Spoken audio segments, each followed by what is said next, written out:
अभी तक आपका डिजीज जो था वो communicable non communicable disease discuss हो गया था, अप टू कैंसर डिस्कस हो गया था। अब जो हम डिस्कस कर रहे हैं वो आपका इम्यूनिटी। इम्यूनिटी है क्या, सबसे पहले हम ये समझते हैं। तो बॉडी का वैसा सिस्टम जो बाहर के फॉरेन पार्टिकल या कोई भी माइक्रो ऑर्गेनिज्म को बॉडी के एंटर करने से रोके, जिसके कारण से डिजीज होता है उसको रोके, वो पूरे प्रोसेस को कहते हैं हम लोग इम्यूनिटी। इम्यूनिटी का डिफिनेशन क्या हो जाएगा? Resistance of body against specific disease is known as immunity.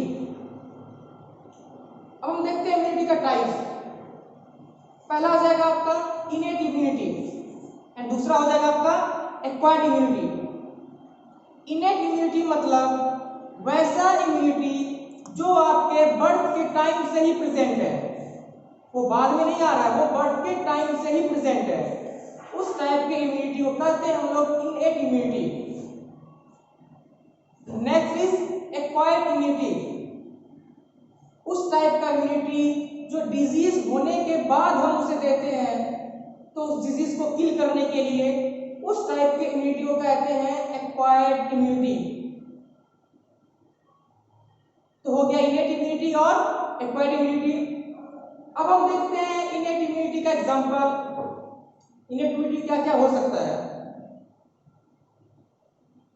एक हो सकता है आपका बैरियर के मेथड पे जो है ये, पहला है फिजिकल बैरियर, दूसरा है फिजियोलॉजिकल बैरियर, देन है सेलुलर बैरियर, फिर आपका सिस्टम हो सकता है कंप्लीमेंट सिस्टम। तो बेसिकली ये 3-4 बैरियर है जो इनेट इम्यूनिटी के में आता है। पहला है आपका फिजिकल बैरियर। फिजिकल बैरियर में आ जाता है आपका सबसे बेस्ट एग्जांपल स्किन, जो सबसे ज्यादा प्रोटेक्टिव लेयर आपके बॉडी का है। स्किन क्या करता है? बाहर के बैक्टीरिया को ग्रोथ नहीं करने में हेल्प करता है। स्किन में आपका एक लेयर प्रेजेंट है, डेड टिश्यू प्रेजेंट है, इसका नाम है स्ट्रेटम कॉर्नियम। इसके कारण से ही बैक्टीरिया का ग्रोथ नहीं होता है, बैक्टीरिया इंटर नहीं करता है। दूसरा हो जाएगा आपका म्यूकोसा। फूड पैसेज या एयर पैसेज के भी थ्रू आपका बैक्टीरिया एंटर कर सकता है। जैसे ही एंटर करता है, उधर पैसेज में आपका एक फिंगर लाइक प्रोजेक्शन जो प्रोजेक्ट रहता है, सीलिया कहते हैं इसको। ये क्या करता है? माइक्रो ऑर्गेनिज्म को ट्रैप कर लेता है। ट्रैप करने के बाद उसके ग्रोथ में उसको ग्रोथ नहीं होने देता है और उसे किल कर देता है। ये हो गया आपका फिजिकल बैरियर। तो फिजिकल बैरियर में क्या क्या आ गया? एक हो गया स्किन एंड दूसरा हो गया आपका म्यूकोसा। अब आ जाएगा आपका फिजियोलॉजिकल बैरियर। फिजियोलॉजिकल बैरियर में हो जाएगा आपका फीवर। बॉडी का टेम्परेचर जब जब इंक्रीज करता है, ये सही नहीं है हमारे बॉडी के लिए, ये ऑर्गेनिज्म के ग्रोथ को किल करता है। अनफेवरेबल कंडीशन हो जाता है ऑर्गेनिज्म के लिए, पैथोजन के लिए, बैक्टीरिया के लिए, जिसके कारण से उसका ग्रोथ नहीं होता है। नेक्स्ट हो गया आपका एसिड।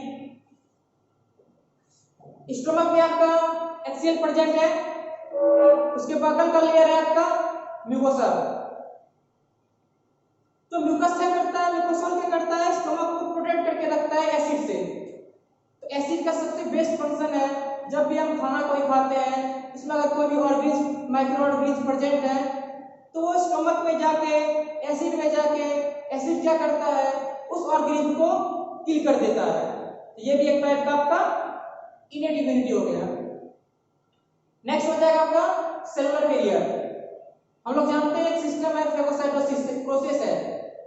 फेगोसाइटोसिस मतलब बॉडी का खुद से क्या करता है? ऑर्गेनिज्म को किल करता है। इस पूरे प्रोसेस को कहते हैं फेगोसाइटोसिस। इसमें जो सेल प्रेजेंट है जिसके कारण से फेगोसाइटोसिस हो रहा है, वो है आपका मैक्रोफेज, न्यूट्रोफिल, WBC का मौसमी सेल जो होता है। बेसिकली हमें 2 सेल पढ़ना है यहाँ पे, एक है मैक्रोफेज और दूसरा है न्यूट्रोफिल। और भी हो सकता है नेचुरल किलर सेल भी हो सकता है। ये सब क्या करता है, सेलुलर बैरियर है। और नेक्स्ट आ गया आपका कंप्लीमेंट्री सिस्टम।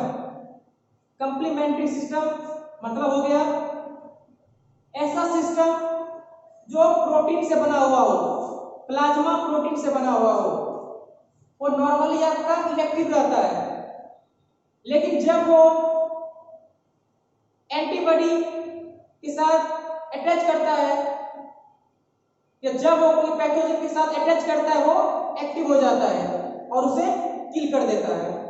मतलब नॉर्मली ये इनएक्टिव रहता है, एंड कनेक्शन होने के बाद, अटैचमेंट होने के बाद, इसी अटैचमेंट प्रोसेस को कहते हैं हम लोग एग्लूटिनेशन, वो एक्टिव हो जाता है।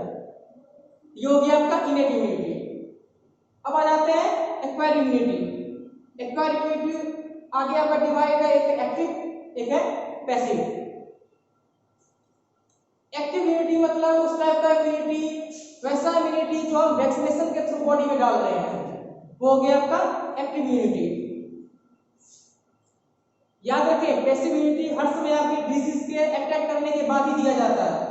तो कोई डिजीज हुआ उसके बाद हम वैक्सीनेशन दे रहे हैं, ये हो गया आपका एक्टिव इम्यूनिटी। पैसिव इम्यूनिटी हो गया, ये आगे आपका डिवाइड है नेचुरल और आर्टिफिशियल।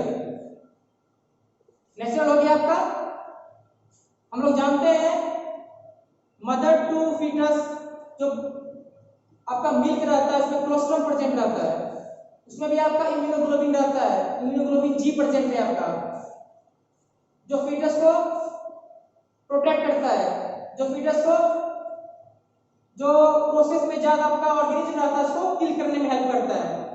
तो इम्यूनोग्लोबिन जी जो प्रेजेंट है आपका मिल्क में, जो मदर के से चिल्ड्रन में आता है, फीटस में आता है थ्रू प्लासेंटा।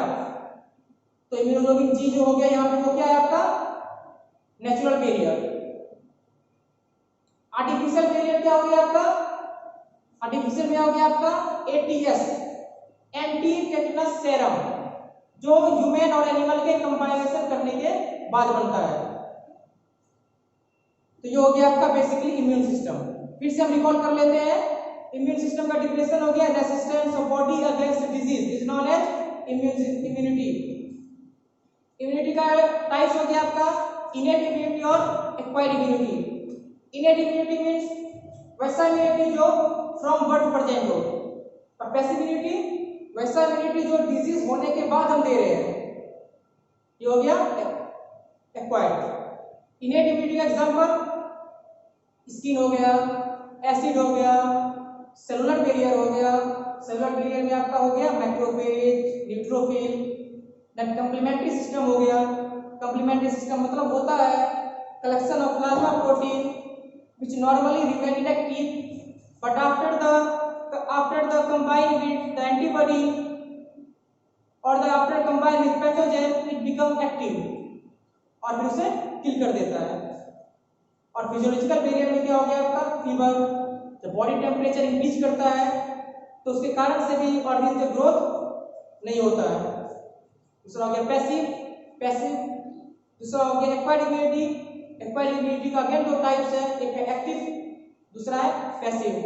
एक्टिव मतलब हो गया जो वैक्सीनेशन के थ्रू दे रहे हैं, और पैसिव हो गया, पैसिव अगेन डिवाइड हो जाता है आपका नेचुरल और आर्टिफिशियल।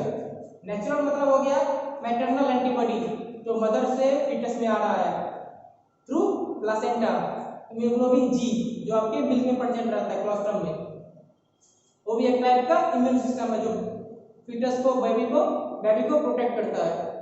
दूसरा हो गया आपका आर्टिफिशियल में एटीएस, एंटी टेटनस सेरम, जो कॉम्बिनेशन होके बनता है आपका ह्यूमन और एनिमल के। ये बेसिकली आपका ओवरऑल डिस्क्राइब हो गया। अब हम इसे देख लेते हैं, बोर्ड में डिस्कस कर लेते हैं एक डायग्राम बना के।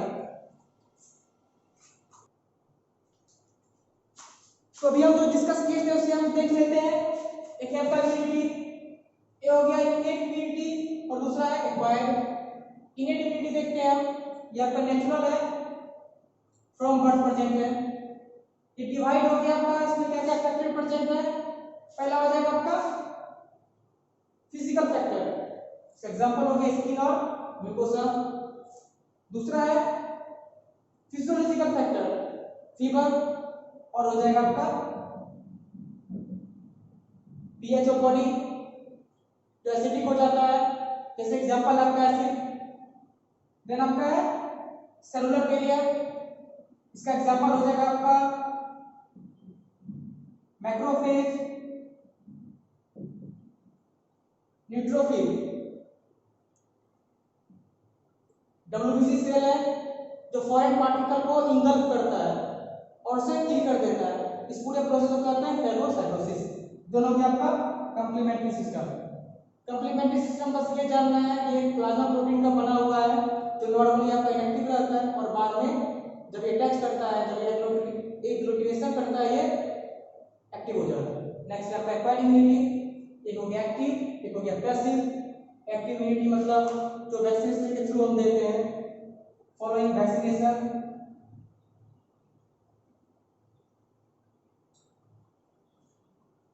या clinical infection. Follow clinical infection के बाद जो होता है बेसिकली इसमें क्या करना है वैक्सीनेशन एक्टिव में। दूसरा है पैसिव। पैसिव मतलब मैटरनल एंटीबॉडी से जो जा रहा है, क्लोस्ट्रम जो हो गया उसमें आपका हीमोग्लोबिन जी है, ये भी आपका हो गया मैटरनल एंटीबॉडी। नेक्स्ट है आपका एटीएस आर्टिफिशियल जो है anti tetanus serum, anti tetanus serum. तो ये हो गया आपका इम्यूनिटी। अब हम देखेंगे आगे आपका एक्वायर्ड इम्यूनिटी का कैरेक्टरिस्टिक भी जस्ट डिस्कस किए थे। एक्वायर्ड इम्यूनिटी में आपका ये स्पेसिफिसिटी होता है, मतलब स्पेसिफिक डिजीज के लिए स्पेसिफिक वैक्सीन प्रेजेंट है। दूसरा मेमोरी प्रेजेंट होता है। तीसरा सेल्फ और नॉन सेल्फ में डिस्क्रिमिनेट करता है। ये जब भी हम बॉडी के अंदर जाता है तो बॉडी का जो सेल्फ टिश्यू है उसको किल नहीं करता है, उस पर ये वर्क नहीं करता है। जो बाद का टिश्यू है या जो ऑर्गेनिज्म होने का ऑर्गेनिज्म जो एंटर किया उसका जो टिश्यू है उस पर ये अटैक करता है। तो बेसिकली तीन है इसका, एक है स्पेसिफिसिटी, दूसरा है मेमोरी एंड तीसरा है आपका discrimination between self and non self.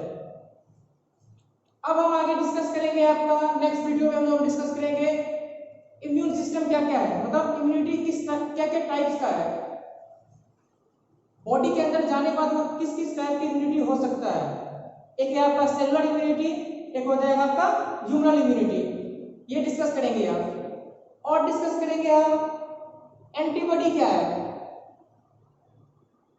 Antibody का कैरेक्टरिस्टिक क्या क्या है। पहला कैरेक्टरिस्टिक एंटीबॉडी का एग्लूटिनेशन। एग्लूटिनेशन मतलब होता है एंटीबॉडी जब एंटीजन के साथ अटैच करता है, किसके सरफेस पे, पैथोजन माइक्रो ऑर्गेनिज्म के सरफेस पे जब एंटीबॉडी अटैच करता है और सेल लाइसिस करता है, इस प्रोसेस को कहते हैं एग्लूटिनेशन। और आगे हम डिस्कस करेंगे इम्यूनोग्लोबिन का टाइप क्या क्या है, इम्यूनोग्लोबिन जी, इम्यूनोग्लोबिन ए, इम्यूनोग्लोबिन डी और इम्यूनोग्लोबिन ई, इसका फंक्शन क्या है और ये कहां प्रेजेंट रहता है। तो ये हम नेक्स्ट वीडियो में देखेंगे।